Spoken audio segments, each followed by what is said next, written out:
Sir, ಈಗ ನಿನ್ನೆ budget ಏನಾದರೂ ಘೋಷಣೆ ಮಾಡಿದ್ರು ಸಿದ್ದರಾಮಯ್ಯ 15ನೇ ಬಾರಿಗೆ.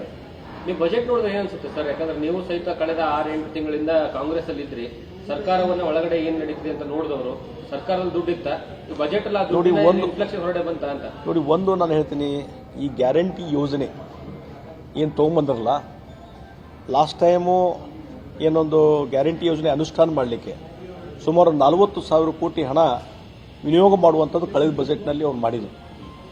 ಮತ್ತು ಅದನ್ನೇ ಅಡ್ಜಸ್ಟ್ಮೆಂಟ್ ಮಾಡುವಂಥದ್ದು ಈ ಒಂದು ಬಜೆಟ್ನಲ್ಲಿ ಅದು ಮುಂದುವರಿಸಿದ್ದಾರೆ.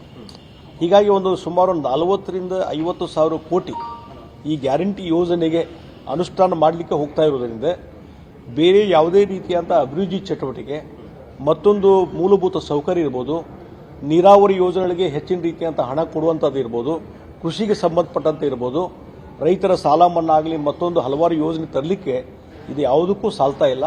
ಅದರಿಂದ ಏನಾಗಿದೆ, ಆ ಸಮತೋಲನ ಮಾಡಲಿಕ್ಕೆ ಹೋಗಿ ಎಲ್ಲೇ ಒಂದು ಕಡೆ ರಾಜ್ಯದ ಅಭಿವೃದ್ಧಿಗೆ ಹಿನ್ನಡೆ ಆಗುವಂಥದ್ದು ನಾನು ಕಾಣಲಿಕ್ಕೆ ಸಾಧ್ಯ. ಬಟ್ ಯೋಜನೆಗಳಾದ್ರೂ ಕರೆಕ್ಟ್ ಅನುಷ್ಠಾನ ಆಗ್ತಿದೆ ಸರ್ ನಿಮ್ಮ ಪ್ರಕಾರ? ನೋಡಿ, ಕೆಲವೊಂದು ಯೋಜನೆ ಅನುಷ್ಠಾನ ಆಗ್ತಾ ಇದ್ದಾವೆ, ಕೆಲವೊಂದು ಆಗ್ತಾ ಇಲ್ಲ ಅನ್ನುವಂಥದ್ದು ಒಂದು ಕೂಗಿದೆ.